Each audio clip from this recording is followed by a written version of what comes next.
नमो वः। अद्य वयं नवमीकक्षायाः मणिका नाम्नि पुस्तकस्य पाथेयम् इति पाठस्य अध्ययनं कुर्मः। आगच्छन्तु। इस पाठ में बहुत सारे श्लोक बताए गए हैं, दिए गए हैं। उन श्लोकों को अन्वय के साथ और अर्थ के साथ विश्लेषण के साथ पढ़ेंगे। संपूर्ण विश्लेषण किया जाएगा। पाठ लगभग 25-30 मिनट का होगा, तो आप लोग आराम से पूरी वीडियो देखेंगे तो समझ में आएगा, अन्यथा आधा अधूरा देखेंगे तो आपका फायदा विशेष नहीं हो सकेगा। आधे घंटे निकालिए। और ये व्यवहारिक श्लोक भी हैं, जिनके जो कक्षा 9 में नहीं पढ़ते हैं वो भी इन श्लोकों को पढ़ सकते हैं, समझ सकते हैं, याद कर सकते हैं, व्यवहार में प्रयोग कर सकते हैं। तो आइए शुरू करते हैं। सबसे पहला हमारा श्लोक है अनुष्टुप छंद में। इसमें क्या होता है कि प्रत्येक पंक्ति में 16 अक्षर होते हैं। 8 8 8 8 इस प्रकार से टोटल 32 हो जाते हैं। तो आपको 8-8 वर्णों पे रुकना होता है। आइए शुरू करते हैं। मैं गा करके बताता हूँ, आप लोग भी वैसे ही पढ़ेंगे। पृथिव्यां त्रीणि रत्नानि जलमन्नं सुभाषितम् मूढैः पाषाणखण्डेषु रत्नसंज्ञा विधीयते। अन्वय है। अन्वय बोलते हैं सीक्वेंस में करने को बोलते हैं, यानी लाइन में लगा देने को ही बोलते हैं। श्लोक में क्या होता है, शब्द इधर उधर होते हैं। छंद की वजह से हम शब्दों को हेर फेर करके श्लोक में रखते हैं ताकि छंद भंग ना हो, लेकिन उसी को हम सीक्वेंस में करके जब अर्थ लगाने की कोशिश करेंगे तो उसे बोलते हैं अन्वय, यानी सीक्वेंस में करने को ही हम बोलते हैं अन्वय। तो पृथिव्याम त्रीणि रत्नानि, पृथ्वी पर, पृथिव्याम सप्तमी का रूप है। त्रीणि रत्नानि, 3 रत्न हैं। जलम अन्नम सुभाषितम, जल, अन्न और सुभाषित मतलब सुंदर वचन, ये 3 है। परम, लेकिन, मूढ़ैः पाषाण खंडेषु रत्न संज्ञा विधीयते, मूर्खों के द्वारा पत्थर के टुकड़ों में ही रत्न संज्ञा का विधान किया जाता है, यानी समझा जाता है। यानी कहना क्या चाहते हैं कि जो सज्जन लोग होते हैं वो पृथ्वी पर जल, अन्न तथा महापुरुषों द्वारा कहे गए अच्छे वाक्यों को, इन तीनों को ही रत्न कहते हैं, सज्जन लोग। लेकिन जो मूर्ख लोग होते हैं वह पत्थर के टुकड़े जैसे हीरे, मोती आदि को रत्न मानते हैं, जो दिखावटी चीजें हैं। जबकि अच्छे लोगों के लिए, सज्जन लोगों के लिए 3 चीजों की बहुत जरूरत है, उसी को हम रत्न मानते हैं। जैसे जल है, अन्न है और महापुरुषों द्वारा जो भी बातें कही गई हैं वो हम अपने जीवन में उतारें, यही हमारे लिए रत्न के रूप में है। तो बहुत सुंदर श्लोक था ये, आप लोग याद करेंगे। मूढ़ई सिनोनिम्स पूछेगा तो मूर्खई। त्रीणि रत्नानि में विशेषण विशेष्य, तो त्रीणि विशेषण हो गया, रत्नानि विशेष्य हो गया। और पृथिव्याम सप्तमी का रूप हो गया, पाषाण खंडेशु भी सप्तमी का रूप हो गया। रत्न संज्ञा विधीयते, रत्न संज्ञा कर्ता और विधीयते क्रिया हो गई, पैसिव सेंटेंस है। तो इस प्रकार से ये हमारा पहला श्लोक हुआ। आइए दूसरा श्लोक देखते हैं। बहुत सुंदर श्लोक है वो भी, मैक्सिमम अनुष्टुप छंद में ही है। गच्छन् पिपीलिको याति योजनानां शतान्यपि अगच्छन् वैनतेयोऽपि पदमेकं न गच्छति। ये भी अनुष्टुप छंद में ही है। आइए अन्वय देखते हैं। पिपीलिकः गच्छन् योजनानां शतानि अपि याति, याति अर्थात गच्छति। पिपीलिका बोलते हैं चींटी को, पिपीलिका होती है चींटी और पिपीलिका चींटा, तो यहाँ पर चींटा के लिए यूज किया है शब्द। तो पिपीलिका गच्छन, चींटा जाता जाता, धीरे धीरे चलता चलता योजनानाम शतानपि, है ना, सैकड़ों योजन दूर यानी सैकड़ों किलोमीटर दूर भी चला जाता है। याति अर्थात गच्छति। हमें लगता है कि चींटा धीरे धीरे धीरे धीरे चल रहा है तो वह बहुत कम जा पाता होगा, लेकिन वो हमारा भ्रम होता है। और वही एक दूसरे तरफ बोल रहा है कि परम लेकिन अगच्छन वैनतेयः, वैनतेयः अर्थात गरुणः। जो गरुण पक्षी होता है वो बहुत उड़ने में तेज है, उससे स्वाभिमान है कि मैं उड़ करके जल्दी पहुंच सकता हूँ, इसलिए वो आराम करता है और आराम करने के चक्कर में एकम पदम अपि न गच्छति, एक कदम भी नहीं जा पाता है।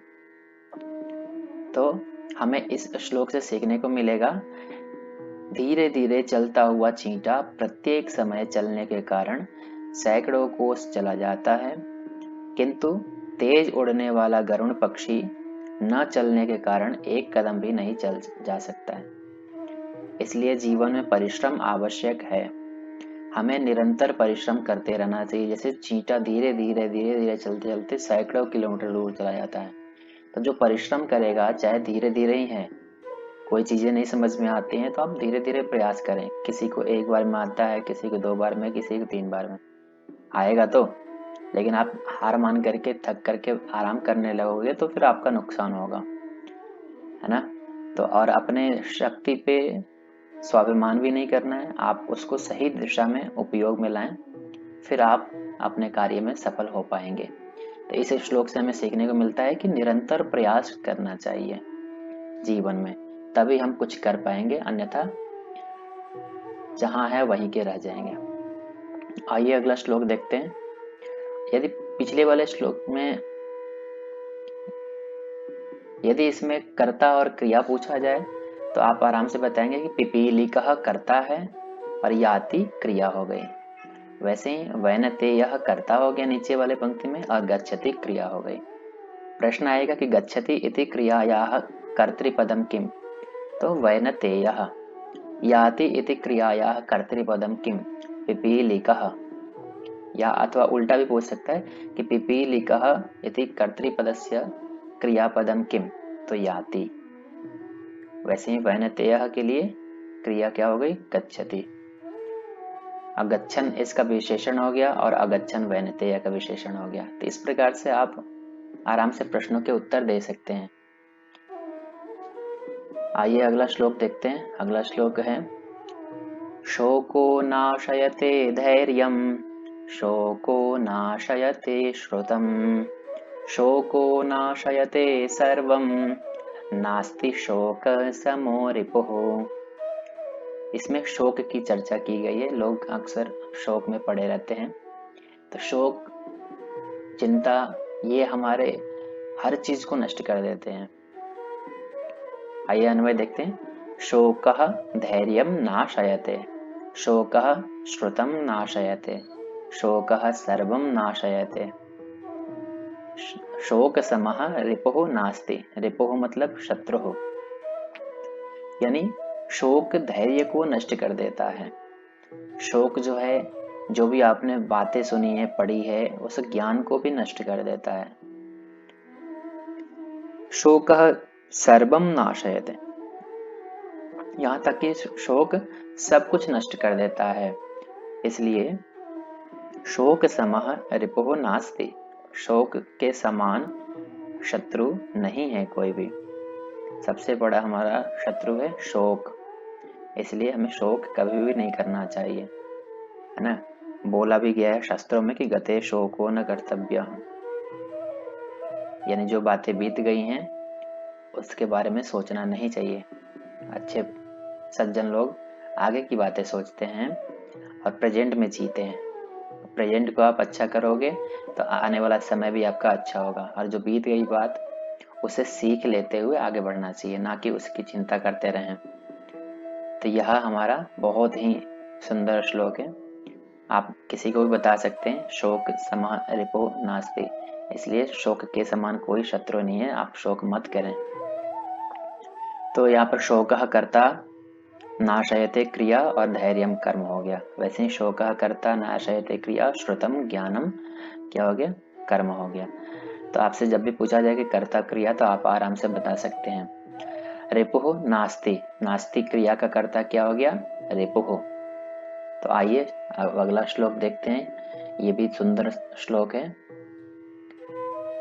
गौरवं प्राप्यते दानात् न तु वित्तस्य संचयात्, स्थितिरुच्चैः पयोदानां पयोधीनामधः स्थितिः। गौरवम प्राप्यते दानात्, अन्वय देखते हैं। गौरवम दानात् प्राप्यते, गौरव यानी मान सम्मान हमें दान करने से प्राप्त होता है, न कि वित्तस्य संचयात्, वित्तस्य अर्थात धनस्य संचयात्, धन के संग्रह करने से, धन को बचा करके रखने से मान सम्मान नहीं प्राप्त होता है, गौरव प्राप्त नहीं होता है। वैसे ही आगे बता रहे हैं कि पयोदानाम स्थितिः, पयोदानाम, पयः ददाति इति पयोदः, जो जल को देता है उसको बोलते हैं पयोदः, और षष्ठी का रूप है पयोदानाम अर्थात मेघानाम, सिनोनिम्स हो गया मेघानाम का। तो मेघों की स्थिति उच्चैः भवति, ऊंची होती है। मेघों का काम क्या है? जल को देना, जल को एकत्रित करके अपने पास नहीं रखते हैं, वह जल को लेकर के वर्षा करते हैं सभी के लिए, तो इसलिए उनकी स्थिति ऊपर बताई गई है। यानी जो देता है, जो दान में देता है, उसकी स्थिति समाज में बहुत ऊंची होती है। और वही च और पयोधी नाम स्थिति अधः भवति, और जो पयोधी नाम अर्थात समुद्राणाम का सिनोनिम्स है, यानी समुद्रों की स्थिति क्या होती है? नीचे होती है। समुद्रों का काम क्या है? नदियों से जल लेकर के अपने पास में संग्रह कर लेना, उसको खारा बना देना, उसका उपयोग किसी काम के लिए नहीं हो सकता है, इसलिए उसकी स्थिति नीचे बताई गई है। सिर्फ तुलना करने के लिए, जो भी देता है, प्रकृति से हम सीख सकते हैं, जो भी देता है वो उसकी स्थिति ऊपर समाज में होती है, और जो नहीं देता है, सिर्फ संग्रह करके बचा करके अपने पास में रखता है, तो उसकी स्थिति नीचे बताई गई है। इसलिए हमें भी क्या करना चाहिए? दान करना चाहिए। आपके पास में धन है तो धन की 3 गति बताई गई है, दानम, भोगः, नाशः, ये 3 है। दान कीजिए या अथवा भोग कीजिए उसका, और अथवा नष्ट हो जाएगा वो। तो आपके पास में जो भी धन है, आप जितना उपभोग कर सकते हैं कीजिए, बाकी उसको दान करें, अन्यथा दान नहीं करेंगे तो तीसरी गति नष्ट वाली हो ही जाएगी। तो इस श्लोक से हमें सीखा कि हमें समाज में मान सम्मान प्राप्त करना है तो हमेशा दान देते रहना चाहिए। जो देता है, परोपकार कर, कोई जरूरी नहीं कि आप धन ही देंगे, आप ज्ञान दान दे सकते हैं। ज्ञान रूपी दान से बढ़ करके कोई श्रेष्ठ दान नहीं है। नहीं पवित्रमिह विद्यते ज्ञानम सदृशम दानम, ज्ञान जैसा पवित्र दान यहाँ पर कहीं नहीं है। इसलिए आप हमेशा, और यहाँ तक की बताया गया कि परोपकारार्थम इदम शरीरम परोपकारार्थम अस्ति, यह शरीर जो मानव शरीर मिला है परोपकार के लिए मिला है, तो इसलिए हम लोग इससे सीख सकते हैं। आइए अगला श्लोक देखते हैं। अगला श्लोक भी बहुत अच्छा है। सद्भिस्तु लीलया प्रोक्तम शिलालिखितमक्षरम् असद्भिः शपथेनापि जले लिखितमक्षरम्। बहुत सुंदर श्लोक है। सद्भिः मतलब सज्जनैः, असद्भिः मतलब असज्जनैः।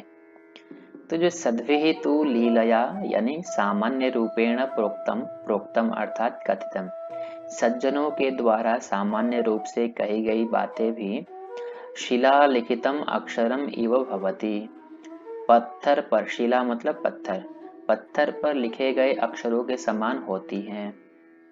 यानी सज्जन लोग सामान्य रूप से भी कोई भी बात बोल दें ना, तो वो पत्थर पर लिखे अक्षरों के समान फिक्स होती हैं, वो करेंगे ही करेंगे, वो अपने बात से मुकर नहीं सकते हैं। जैसे पत्थर पर कोई अक्षर उगा देते हैं, उस पत्थर पर लिखे गए अक्षरों को हम मिटा नहीं सकते हैं, वैसे ही सज्जनों के द्वारा कही गई बातें भी मिटाई नहीं जा सकती हैं, वो जो कहते हैं वो करते हैं।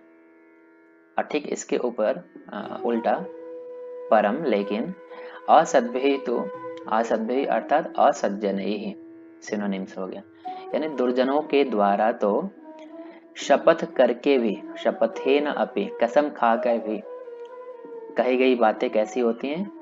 जले लिखितम अक्षरम इव भवति, जल में लिखे गए अक्षर के समान अस्थिर होती हैं। मतलब जल में हम किसी अक्षर को नहीं लिख सकते हैं और लिखने की कोशिश भी करते हैं तो तुरंत वो मिट जाएगा।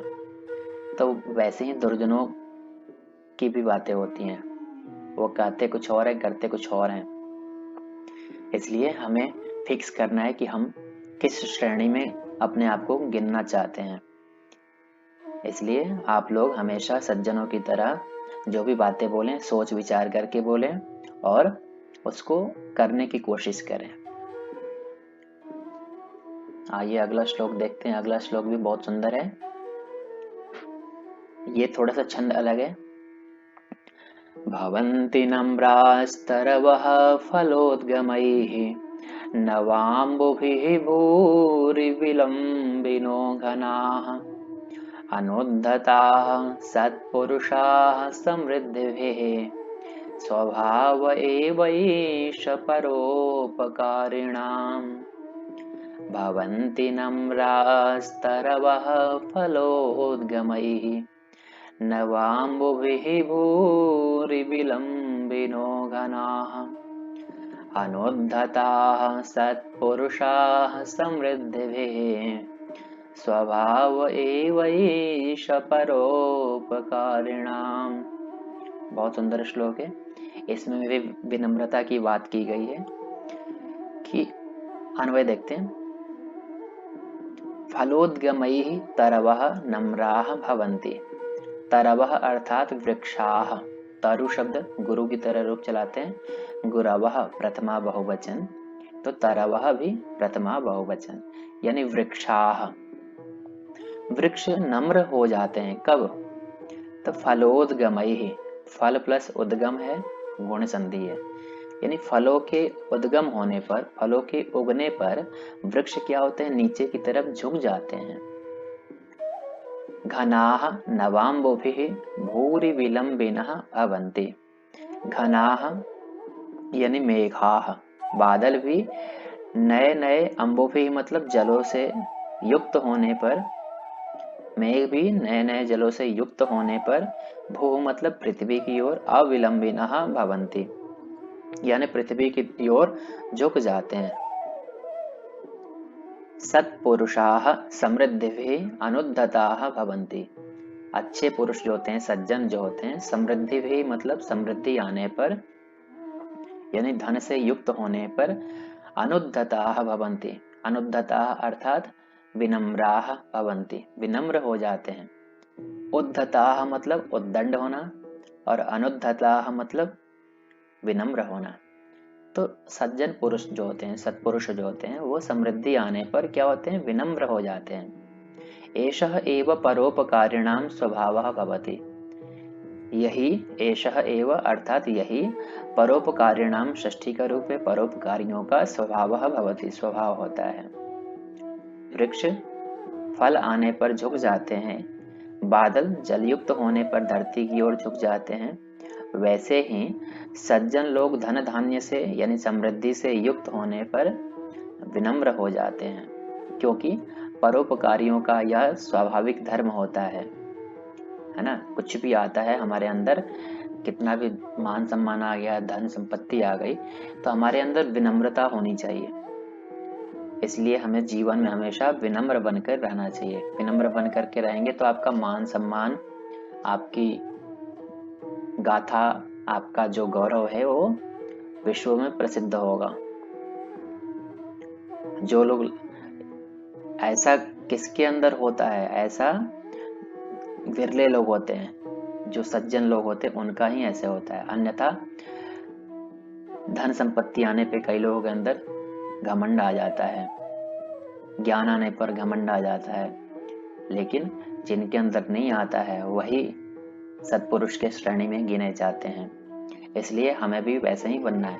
हमारे अंदर कितना भी ज्ञान आ जाए, हमारे अंदर कितना भी हमारे पास में धन संपत्ति हो जाए, हमें एकदम विनम्र होकर के रहना है। प्रकृति से सीख सकते हैं हम लोग। प्रकृति में देखिए, वृक्ष भी फल आने पर झुक जाते हैं, मेघ के पास में जब जल होता है तो जल बचा करके नहीं रखता अपने पास में, वो भी झुक जाता है नीचे की तरफ, बारिश करने लगता है सबके लिए।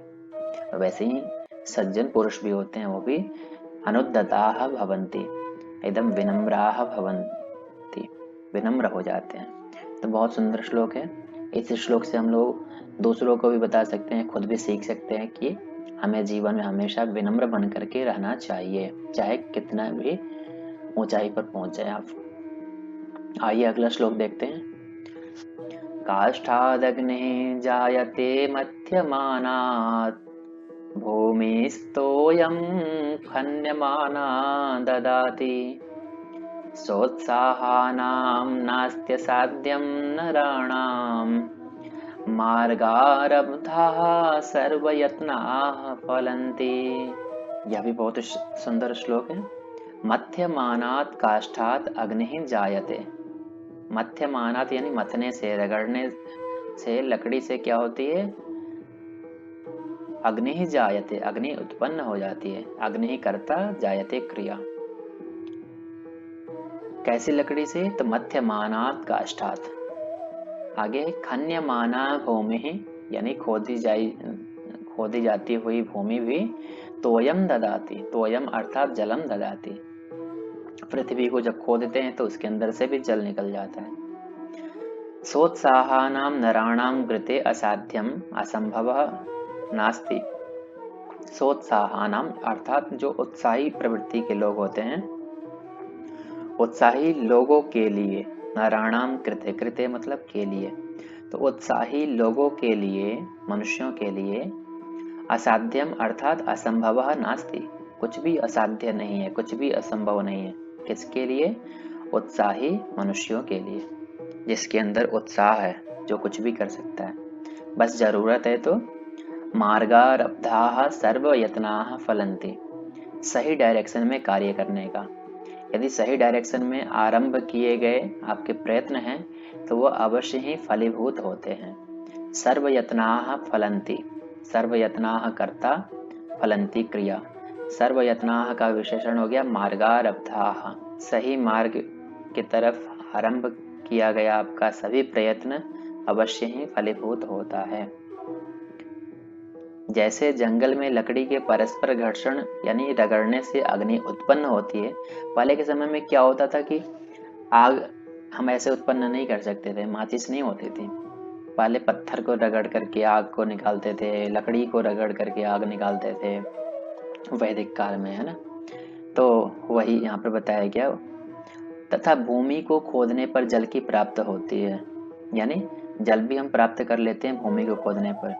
उसी प्रकार उत्साही मनुष्यों के लिए कुछ भी असंभव नहीं है, यानी हमारे पास में जल नहीं था लेकिन हमने परिश्रम किया, भूमि को खोदा, खोदने से हमें जल की प्राप्ति हुई।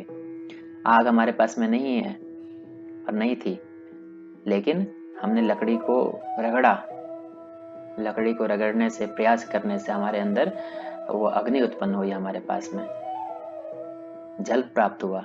तो इसीलिए कहा गया है कि उत्साही जो मनुष्य हैं उनके लिए कुछ भी असंभव नहीं है। आप परिश्रम तो करें, आप परिश्रम करें, आपको जरूर आप सफल होंगे, आपको फायदा होगा।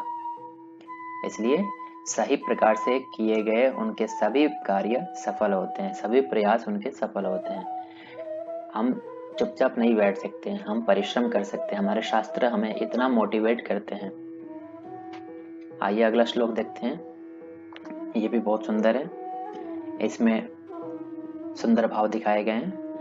वयमिह परितुष्टाः वल्कलैस्त्वं दुकूलैः समयः परितोषो निर्विशेषो विशेषः स तु भवति दरिद्रो यस्य तृष्णा विशाला मनसि च परितुष्टे कोऽर्थवान् कः दरिद्रः।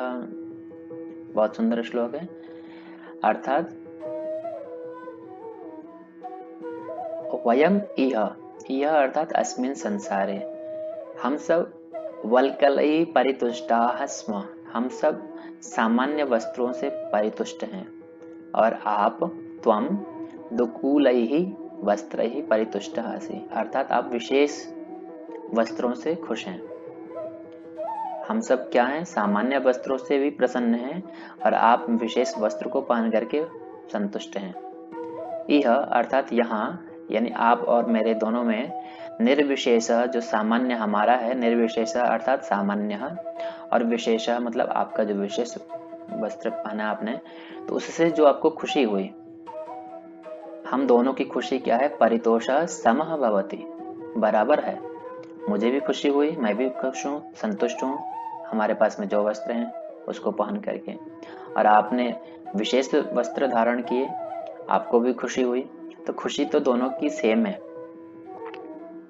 बस आगे बताया गया कि यस्य तृष्णा विशाला अस्ति, जिसकी इच्छाएं, तृष्णा मतलब इच्छाएं, लालसा लालच, जिसकी इच्छाएं विशाल हैं, सह तो दरिद्रः भवति, वह तो दरिद्र होता है। यह मानव स्वभाव है, यह कभी संतुष्ट हो ही नहीं सकता है। आज हमारे पास में घर नहीं है तो घर चाहिए, घर होने के बाद गाड़ी चाहिए, गाड़ी होने के बाद अच्छी जगह पे घूमने जाना चाहिए, टूर करेंगे, है ना। हमारी जिज्ञासाएं, हमारी इच्छाएं बढ़ती जाती हैं, बढ़ती जाती हैं, तो हमारी इच्छाएं कभी शांत हो ही नहीं सकती हैं।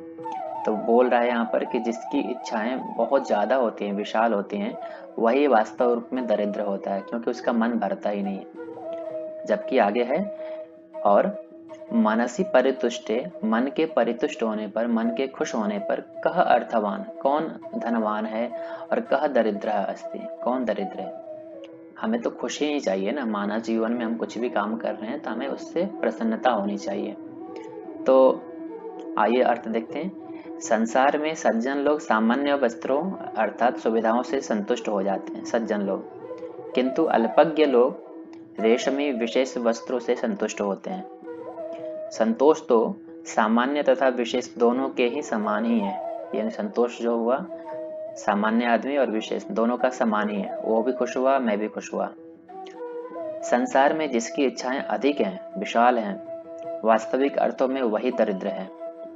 मन से संतुष्ट होने पर ना तो कोई धनवान होता है और ना ही कोई दरिद्र होता है। कितनी सुंदर बात कही गई है। इसलिए हमें मन से संतुष्ट होना है, मन से संतुष्ट होंगे तो सब अच्छा है, मन को शांति मिलेगी, मन को शांति मिलेगी तो आप सकारात्मक रूप से जीवन यापन कर पाएंगे और दूसरों की भी सहायता कर पाएंगे। आइए अगला श्लोक देखते हैं। अगला श्लोक लास्ट है और बहुत सुंदर है। ये बहुत शार्दूल विक्रीडितम छंद है, बड़ा सा।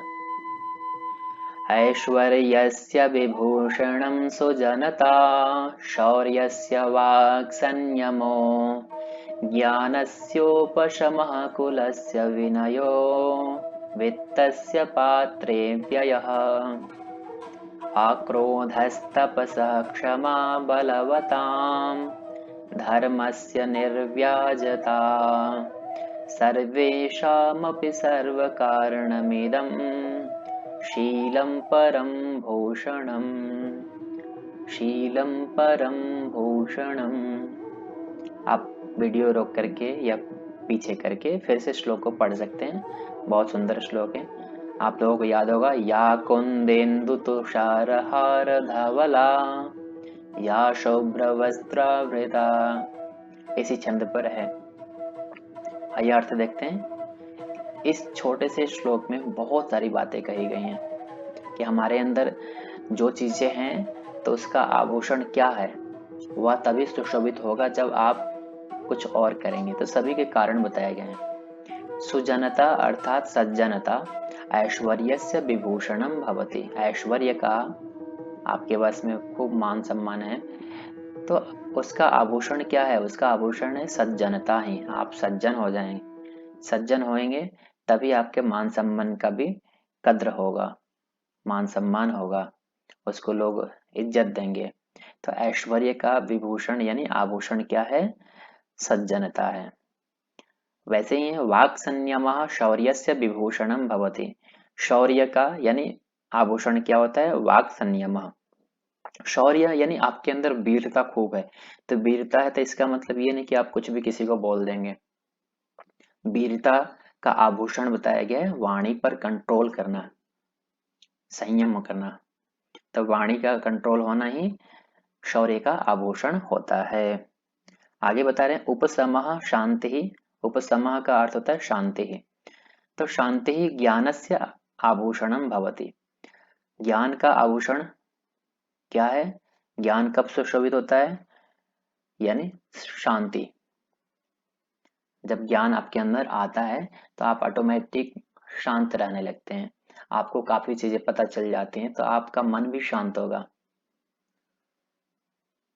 वैसे ही विनयः अर्थात विनम्रता कुलस्य विभूषणम भवति। कुल यानी अच्छे परिवार का आभूषण क्या है? विनम्रता। आपका अच्छा परिवार है तो उसका मेन आभूषण जो है क्या है? विनम्रता।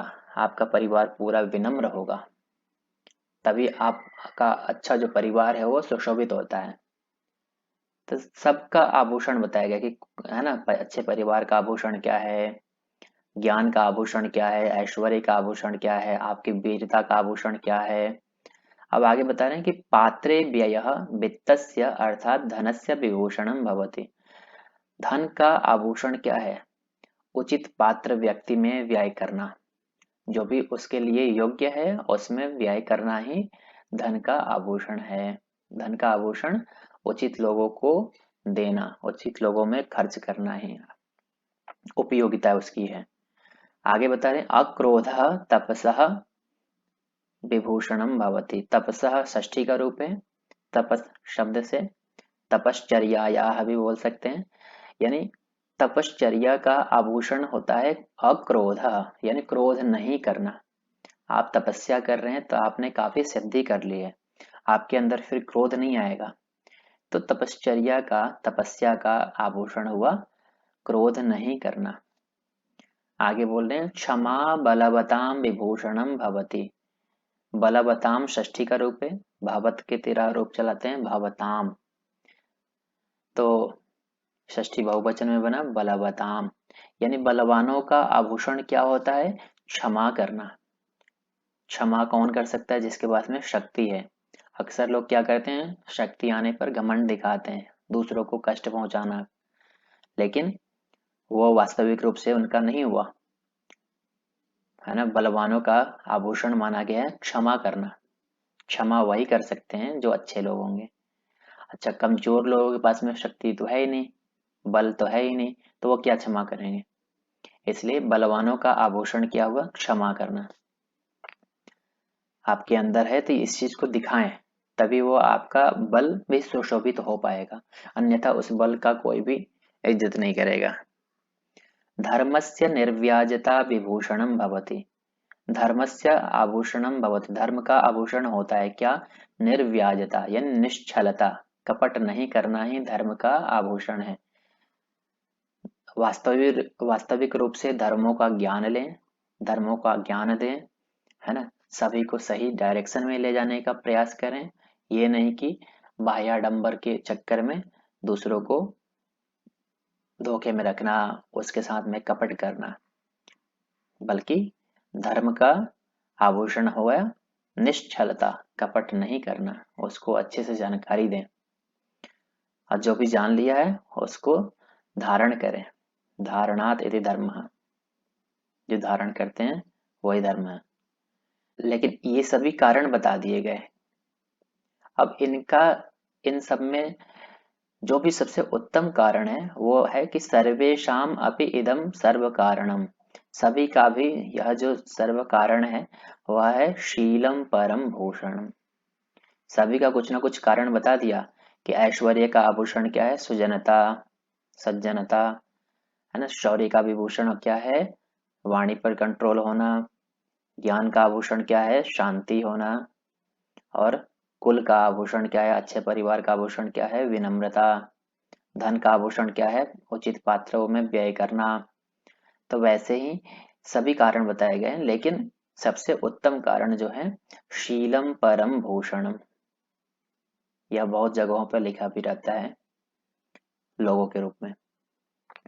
शीलम अर्थात हमारा व्यवहार, व्यवहार ही सबसे बड़ा आभूषण है। परम भूषणम मतलब सबसे उत्तम आभूषण है, इससे बड़ा कोई नहीं है। आपका चरित्र अच्छा है तो सब कुछ है अच्छा, आप हर चीज प्राप्त कर सकते हैं। आइए संपन्नता का सज्जनता, वीरता की वाणी का संयम, ज्ञान का शक्ति, अच्छे परिवार का नम्रता, धन का सुपात्र को दान देना, तपस्या का क्रोध न करना, बलवानों का क्षमा तथा धर्म का निश्चलता अर्थात कपट नहीं करना ही आभूषण है। तो छोटे छोटे वाक्य हैं। संपन्नता का सज्जनता ही आभूषण है, वीरता की वाणी का संयम ही आभूषण है, ज्ञान का शांति ही आभूषण है, अच्छे परिवार का नम्रता ही आभूषण है, धन का सुपात्र को दान देना ही आभूषण है, तपस्या का क्रोध न करना ही आभूषण है, बलवानों का क्षमा करना ही आभूषण है और धर्म का निश्चलता यानी कपट न करना ही आभूषण है। किंतु सभी गुणों का कारण सज्जनता अर्थात अच्छा चरित्र ही सबसे बड़ा आभूषण है। आपका अच्छा चरित्र होना चाहिए, कैरेक्टर आपका अच्छा है तो आपको दुनिया में जो भी चीजें चाहिए सभी चीजें प्राप्त होंगी। इस प्रकार से हमारे ये अच्छे अच्छे श्लोक हुए। अब आपको अच्छा लगता है तो याद करें, सुन करके किसी को उदाहरण के रूप में बोल सकते हैं, अपने जीवन में उतार सकते हैं। फिर मिलते हैं किसी और वीडियो में, तब तक के लिए धन्यवाद। नमो वः।